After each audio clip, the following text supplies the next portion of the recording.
24 जून 2024 radio news की राष्ट्रीय और अंतर्राष्ट्रीय खबरों में आपका स्वागत है। आपको बताएंगे कैसे बिहार झारखंड में 100 अभ्यर्थियों को नीट यूजी का पेपर मिल गया और एग्जाम के पहले माफिया को व्हाट्सएप पर पेपर कैसे रिसीव हुआ। केजरीवाल की खबरों में केजरीवाल की जमानत को लेकर हाईकोर्ट में सुनवाई में आज क्या हुआ। पाकिस्तान और कश्मीर में पुंछ राजौरी सेक्टर में 35 से 40 पाकिस्तानी आतंकवादी फिर से सक्रिय हो गए। नीट की खबरों में नीट यूजी री एग्ज़ाम में 1563 में से 750 छात्र एग्ज़ाम देने क्यों नहीं पहुंचे। बताएंगे आपको छत्तीसगढ़ में नक्सलियों ने कैसे आईडी ब्लास्ट करके एक पुलिस ट्रक को उड़ा दिया। रूस में 3 जगह आतंकी हमले हुए जिसमें 9 लोगों की मौत हुई। आतंकियों ने चर्च, यहूदी मंदिर और पुलिस स्टेशन को निशाना बनाया और पादरी का गला भी काट दिया। बताएंगे आपको श्रीलंका नौसेना ने 18 भारतीय मछुआरों को क्यों गिरफ्तार किया और कैसे इजरायली सेना ने जीप के आगे बांधा एक घायल फिलिस्तीनी। सऊदी में 1150 हज यात्रियों की मौत की भी खबर है और विस्तारवादी चीन कह रहा है कि ताइवान की आज़ादी मांगी तो मौत की सज़ा देगा। तो आइए शुरू करते हैं। बिहार पुलिस की आर्थिक अपराध यूनिट ईओयू ने NEET UG paper leak case की रिपोर्ट केंद्रीय शिक्षा मंत्रालय को सौंप दी। सूत्रों के मुताबिक इसमें कहा गया है कि 5 मई को सेंटर पहुंचने से पहले ही बिहार झारखंड के 100 अभ्यर्थियों को नीट का पेपर मिल गया था।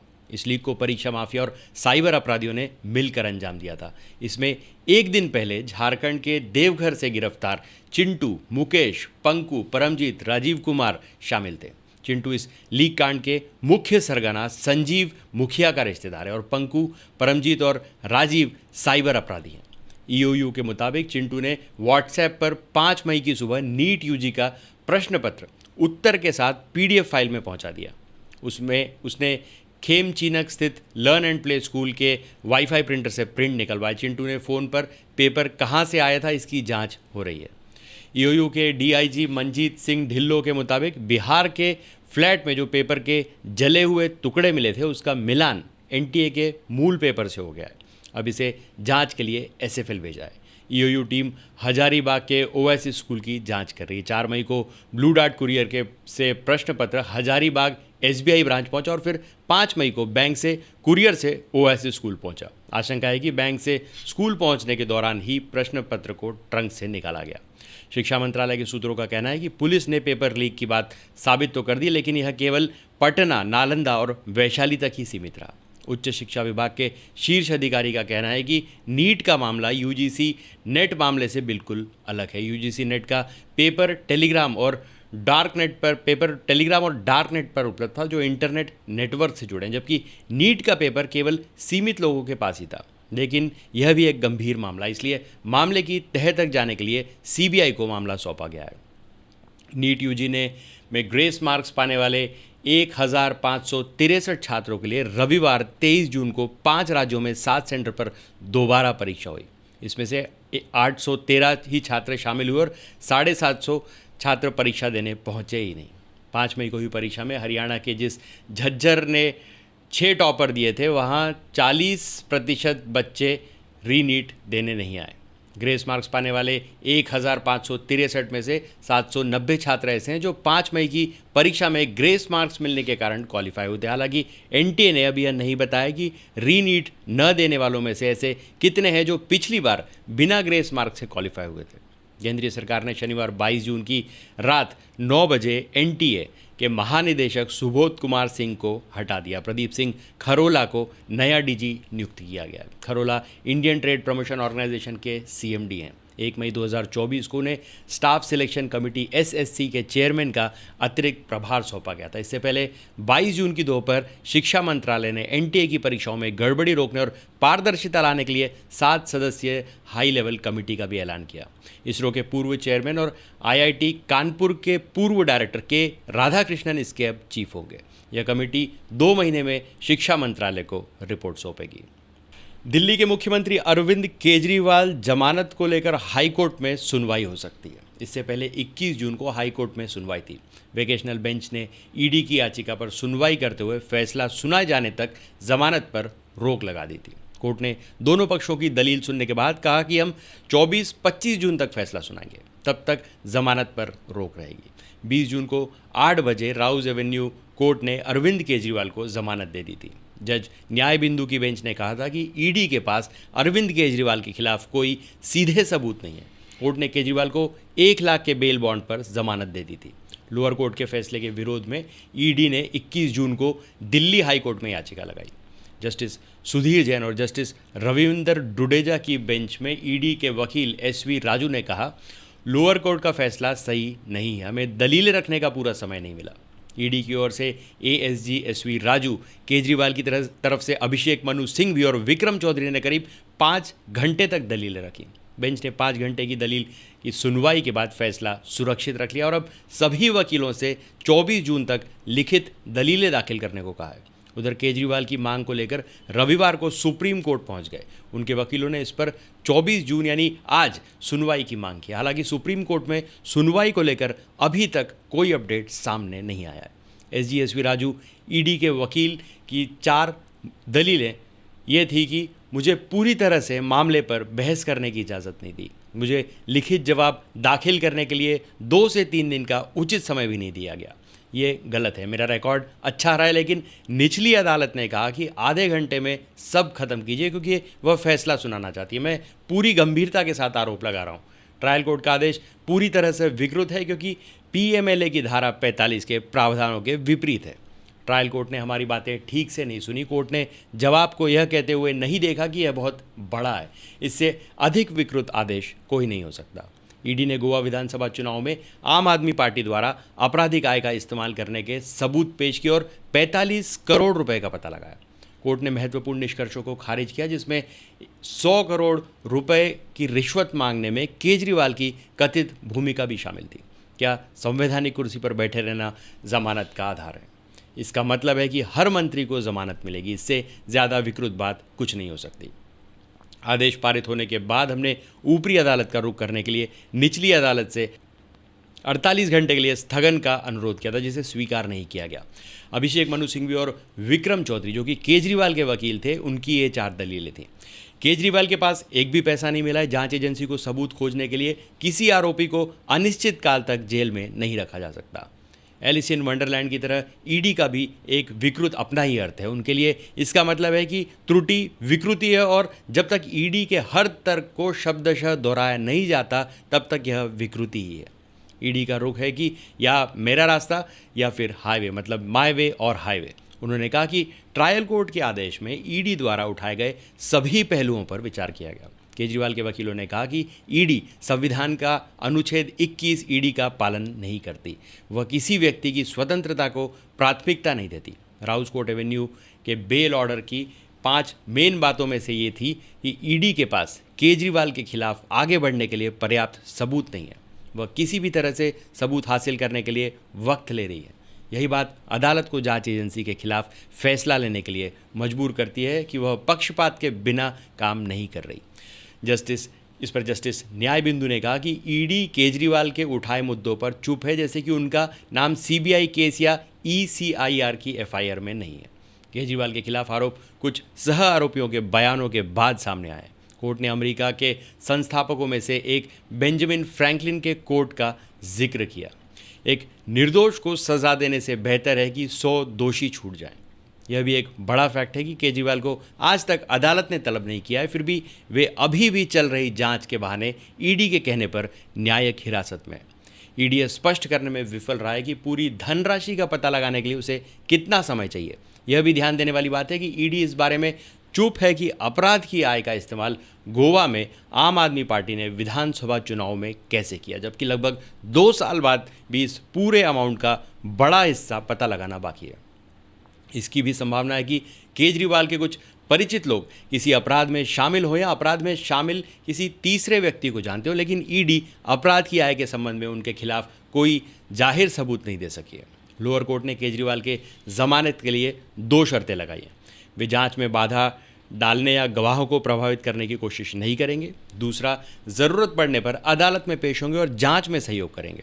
ईडी ने कहा हवा में जांच नहीं की है, आपकी दलील केस फर्जी है। ईडी के additional solicitor general ASG SV Raju ने कहा कि ईडी ने हवा में जांच नहीं की है। केजरीवाल के खिलाफ पुख्ता सबूत हैं, उन्हें बेल नहीं मिलनी चाहिए। केजरीवाल के वकील विक्रम चौधरी ने दलील दी थी कि केजरीवाल के खिलाफ पूरा केस सिर्फ कल्पना पर आधारित है। एएसजी एसवी राजू ने कोर्ट से रिक्वेस्ट की थी कि एक्साइज पॉलिसी के सेक्शन 45 को भूल जाएं। बेल रिजेक्ट करने का मजबूत आधार है कि केजरीवाल ने अपने मोबाइल का पासवर्ड अब तक नहीं दिया। हालांकि कोर्ट ने ईडी की दलीलें खारिज करते हुए केजरीवाल को जमानत दे दी। जम्मू कश्मीर के पुंछ राजौरी में 35 से 40 विदेशी आतंकवादी एक्टिव है। न्यूज़ एजेंसी एएनआई ने यह खुफिया जानकारी सूत्रों के हवाले से दी है। एएनआई के मुताबिक ये आतंकी दोबारा से घाटी में आतंकवाद को पुनर्जीवित करने की कोशिश कर रहे हैं। हालांकि इसे रोकने के लिए सुरक्षा के कड़े इंतजाम है। हालांकि एक प्रोग्राम के दौरान उपराज्यपाल मनोज सिन्हा ने कहा कि जम्मू कश्मीर में आतंकवाद अपनी अंतिम सांसें ले रहा है। इसी वजह से पड़ोसी देश हताश है। हालिया आतंकी घटनाएं दुश्मन की हताशा का संकेत है। उधर जम्मू कश्मीर में तैनात सुरक्षा बलों ने बताया कि आतंकियों के साथ हुई मुठभेड़ में चीनी टेलीकॉम उपकरण अल्ट्रासेट बरामद हुआ है। इस एनक्रिप्टेड उपकरण का इस्तेमाल पाकिस्तानी सेना कर रही थी। अब यह उपकरण आतंकियों के साथ उनके पास मिल गया है।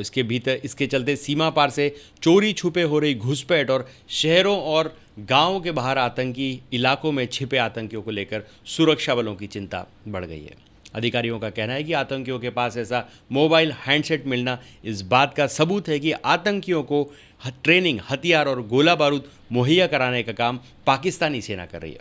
यह स्पेशलाइज्ड हैंडसेट खास तौर से पाकिस्तानी सेना के लिए चीनी कंपनियों ने बनाया था। इन हैंडसेट को बीते साल 17 से 18 जुलाई की रात जम्मू कश्मीर के पुंछ जिले के सुरनकोटे में हर सिंद्रा टॉप इलाके और इस साल 26 अप्रैल को बारामूला के सोपोर के चेक मोहल्ला नापोरे इलाके में हुए एनकाउंटर में भी बरामद किया गया था। जम्मू कश्मीर के बारामूला के उरी सेक्टर में घुसपैठ की कोशिश कर रहे 2 आतंकियों को सुरक्षा बलों ने शनिवार 22 जून को मार गिराया और आज 23 जून को इनमें से एक आतंकवादी का शव मिला है। उरी के गोलहन इलाके में आज भी सर्च ऑपरेशन चला जा रहा है। सेना के अधिकारियों ने बताया कि शनिवार को सुरक्षा बलों ने आतंकियों के एक समूह को उरी के गोलहन इलाके में घुसपैठ करते हुए देखा। सुरक्षा बलों ने उन्हें रुकने को कहा और घुसपैठ को नाकाम किया। शनिवार शाम को इन आतंकी और सुरक्षा बलों के बीच रुक कर फायरिंग हुई। इलाके में अभी भी कुछ आतंकवादी छुपे हुए हैं। हालांकि रविवार को यह फायरिंग जारी है या नहीं, इसकी जानकारी साझा नहीं की गई। इससे पहले 19 जून को जम्मू कश्मीर के बारामूला के हादीपुरा में आतंकी और सुरक्षा बलों के बीच एनकाउंटर हुआ था, जिसमें 2 आतंकी मारे गए थे। इसमें स्पेशल ऑपरेशंस ग्रुप का एक जवान और एक पुलिसकर्मी भी घायल हुए थे। जम्मू कश्मीर में बढ़ती आतंकी घटनाओं को लेकर गृहमंत्री अमित शाह ने 16 जून को मीटिंग की थी। इस दौरान उन्होंने अधिकारियों को निर्देश दिए थे कि आतंकवाद को कुचलें और आतंकियों की मदद करने वालों पर भी सख्ती बरतें।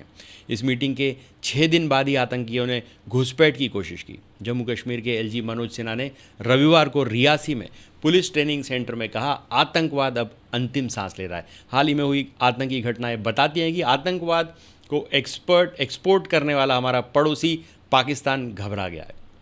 हमारा उद्देश्य जम्मू कश्मीर से आतंकवाद का सफाया करना है। 19 जून को ही जम्मू कश्मीर पुलिस ने रियासी से 35 साल के ओवरग्राउंड वर्कर हकीम उद्दीन को गिरफ्तार किया था। पुलिस का कहना है कि आरोपी आतंकियों का बड़ा मददगार है, जिसने रियासी में श्रद्धालुओं से भरी बस पर हमला करने में आतंकियों की मदद की थी।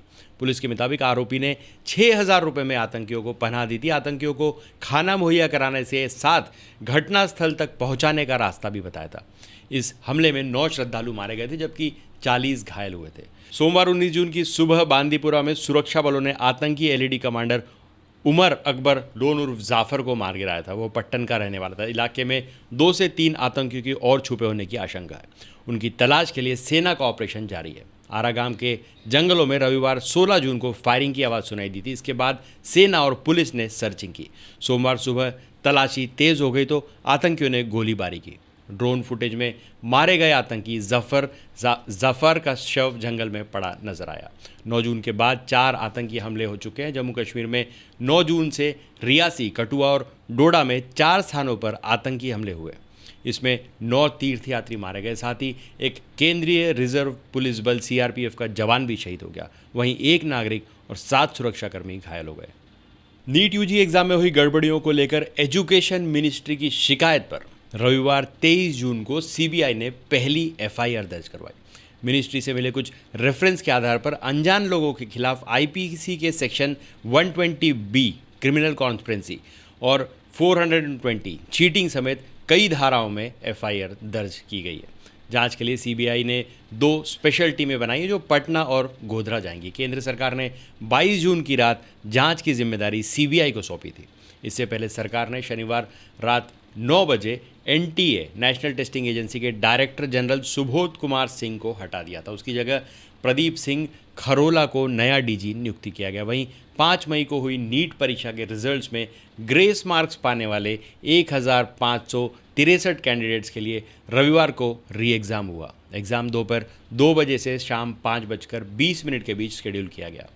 1563 में से कुल 813 कैंडिडेट्स ही एग्ज़ाम में शामिल हुए। 750 कैंडिडेट्स एग्ज़ाम देने पहुंचे ही नहीं। चंडीगढ़ में सिर्फ 2 कैंडिडेट्स के लिए एग्ज़ाम सेंटर बनाया गया, दोनों ही नहीं पहुंचे। इंडियन मेडिकल एसोसिएशन आईएमए ने नीट यूजी परीक्षा विवादों के संबंध में एक्शन लेने के लिए प्रधानमंत्री नरेंद्र मोदी, गृह मंत्री अमित शाह, स्वास्थ्य मंत्री जेपी नड्डा और शिक्षा मंत्री धर्मेंद्र प्रधान को धन्यवाद दिया है। इसके अलावा आईएमए ने नीट यूजी परीक्षा में अनियमितताओं की जांच को सीबीआई को सौंपने और एनटीए के डायरेक्टर जनरल को हटाने के लिए शिक्षा मंत्रालय को भी धन्यवाद दिया है। उधर एनटीए की वेबसाइट हैक होने की अफवाह भी इस बीच सामने आई। इस पर एक अधिकारी ने कहा कि उनका पोर्टल पूरी तरह से सुरक्षित है। एनटीए ने री एग्ज़ाम के एडमिट कार्ड 20 जून को जारी किए थे। रिजल्ट 30 जून तक जारी किया जाएगा। संशोधित रिजल्ट्स जारी होने के बाद काउंसलिंग 6 जुलाई से शुरू हो जाएगी। 8 जुलाई को सुप्रीम कोर्ट में भी सुनवाई होगी इस पर। हरियाणा के झज्जर सेंटर में जहां से 720 में से 720 स्कोर करने वाले 6 कैंडिडेट सामने आए थे, इस सेंटर पर री एग्ज़ाम कंडक्ट नहीं कराया जाएगा। शिक्षा मंत्रालय से जुड़े अधिकारियों ने कहा कि एग्ज़ाम के दौरान किसी तरह की परेशानी न आए, ये सुनिश्चित करने के लिए एग्ज़ाम सेंटर्स में बदलाव किया गया है। एनटीए ने इस एग्ज़ाम के लिए बने टेस्ट सेंटर्स पर ऑब्जर्वर्स अपॉइंट किए हैं। एग्ज़ाम के दौरान एनटीए और शिक्षा मंत्रालय के अधिकारी भी एग्ज़ाम सेंटर्स पर मौजूद रहेंगे। केंद्र सरकार ने शनिवार रात 9 बजे एनटीए के महानिदेशक सुबोध कुमार सिंह को हटा दिया। प्रदीप सिंह खरोला को नया डीजी नियुक्त किया गया है। Kharola Indian trade promotion organisation के सीएमडी हैं। 1 मई 2024 को उन्हें स्टाफ सिलेक्शन कमीशन के चेयरमैन का अतिरिक्त प्रभार सौंपा गया था। इससे पहले 22 जून की दोपहर शिक्षा मंत्रालय ने एनटीए की परीक्षाओं में गड़बड़ियां रोकने और पारदर्शिता लाने के लिए 7 सदस्यीय हाई लेवल कमेटी का ऐलान किया था। इसरो के पूर्व चेयरमैन और आईआईटी कानपुर के डायरेक्टर के राधाकृष्ण इसके चीफ होंगे। यह कमेटी 2 महीने में शिक्षा मंत्रालय को अपनी रिपोर्ट सौंपेगी। छत्तीसगढ़ के सुकमा और बीजापुर बॉर्डर पर रविवार को नक्सलियों ने बड़ी वारदात को अंजाम दिया। सिलगेर और टेकलगुडम के बीच नक्सलियों ने सीआरपीएफ जवानों के ट्रक को आईईडी ब्लास्ट से उड़ा दिया। इस ब्लास्ट में केंद्रीय रिजर्व पुलिस बल सीआरपीएफ की कोबरा बटालियन के 2 जवान शहीद हो गए। जानकारी के अनुसार जगरगुंडा क्षेत्र स्थित सिलगेर कैंप के 201 कोबरा वाहिनी के जवानों का मूवमेंट आरोपी रोड ओपनिंग ड्यूटी के दौरान ट्रक और बाइक के टेकलगुडेम की ओर था। रास्ते में नक्सलियों ने आईडी प्लांट कर रखे थे। बताया जा रहा है कि दोपहर करीब 3 बजे जैसे ही जवानों से भरा ट्रक वहां से निकला, आईडी की चपेट में आ गया। ब्लास्ट के चलते ट्रक का जवान विष्णु आर के और सहचालक जवान शैलेंद्र शहीद हो गए। बाकी जवान सुरक्षित बताए जा रहे हैं। बताया जा रहा है कि ये जवान राशन लेकर जवान कैंप जा रहे थे। टेकलगुडम और इसमें आगे का पूर्वी इलाका नक्सली कमांडर हिडमा और देवा का गढ़ है। कुछ ही महीनों पहले यहाँ सुरक्षा बलों का कैंप स्थापित किया गया था। करीब महीना भर पहले बाजीपुर जिले में थाना प्रभारी की गाड़ी नक्सलियों के लगाए आईडी के चपेट में आ गई थी। फरसेगढ़ थाना प्रभारी आकाश मसीह अपने एक जवान के साथ शासकीय काम से बीजापुर आ रहे थे। इस दौरान नक्सलियों ने फरसेगढ़ और रानी बोदली गांव के बीच कमांड आईडी ब्लास्ट कर दिया। इस घटना में थाना प्रभारी आकाश मसीह और जवान दोनों सुरक्षित है। वाहन के अगले हिस्से को नुकसान पहुंचा है। सुकमा जिले के टेकलगुडे में हुए नक्सली हमले में 2 जवानों की शहादत पर मुख्यमंत्री विष्णुदेव साय ने दुख व्यक्त किया है। उन्होंने कहा कि नक्सलियों द्वारा किए गए आईडी ब्लास्ट में कोबरा जवानों के निधन की दुखद खबर आ रही है। ईश्वर से दिवंगत जवानों की आत्मा की शांति और परिजनों को संबल प्रदान करने की प्रार्थना करता हूँ।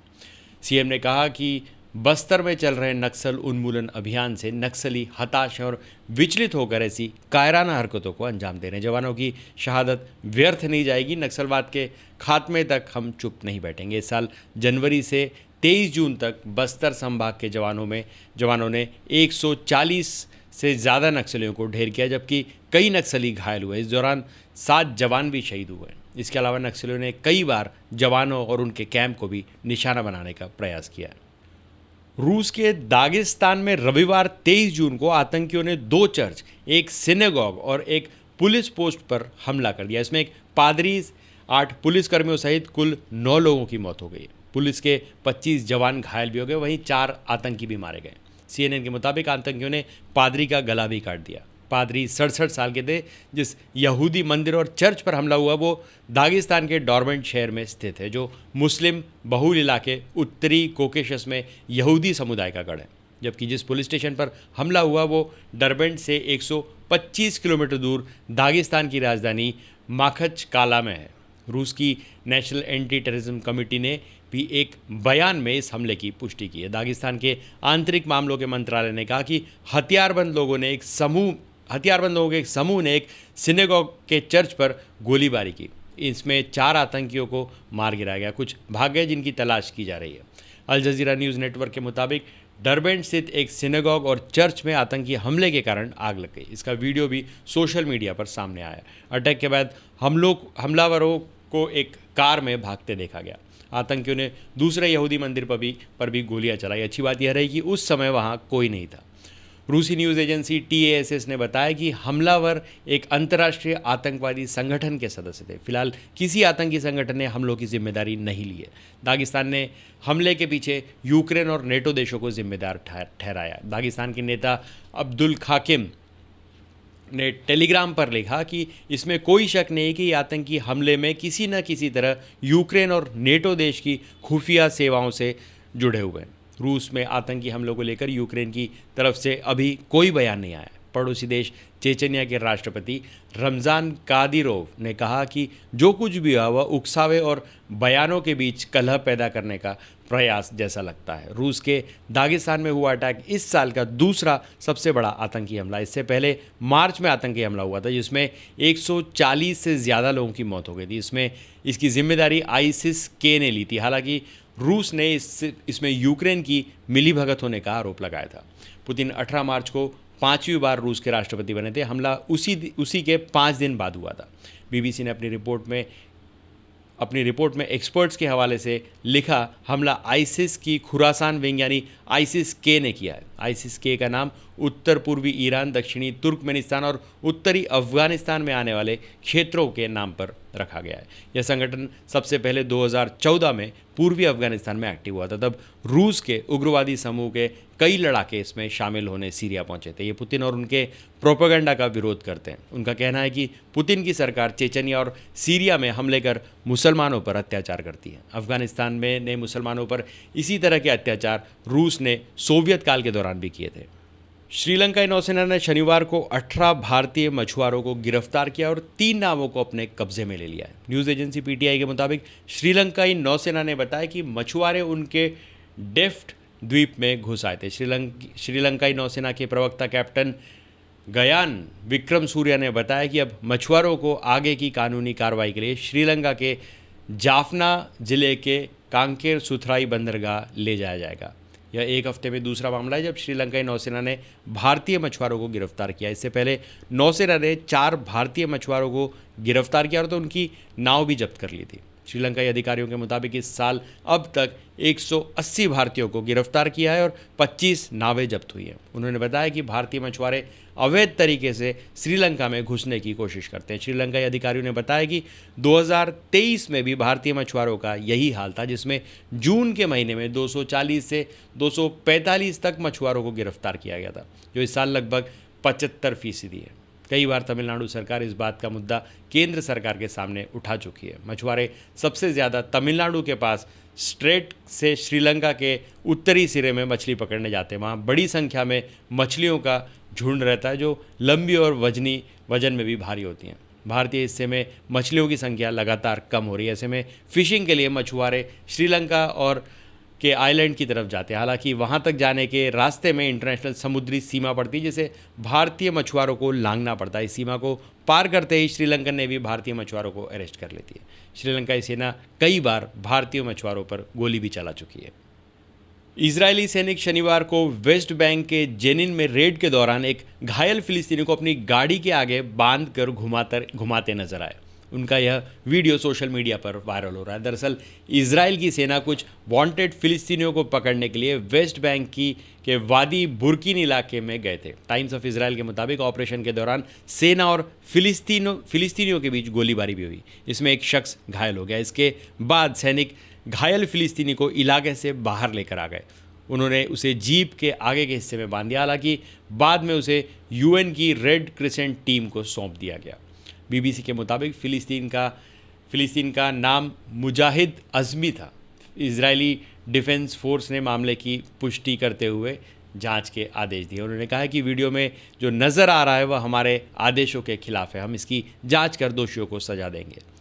वहीं घायल फिलिस्तीनी के परिवार ने कहा है कि उन्होंने इजराइल सेना से एम्बुलेंस मांगी थी, लेकिन इसके बदले उन्होंने फिलिस्तीनी को जीप के बोनेट पर बांध दिया और वहां से चले गए। इससे पहले शनिवार को कुछ बंदूकधारियों ने वेस्ट बैंक के कालकिलिया इलाके में एक इजरायली नागरिक की हत्या कर दी थी। इसके बाद उनकी कार को आग के हवाले कर दिया था। मामला सामने आने के बाद बड़ी तादाद में इजरायली सैनिक वहां पहुंचे थे। उन्होंने इसे आतंकी हमला बताया था।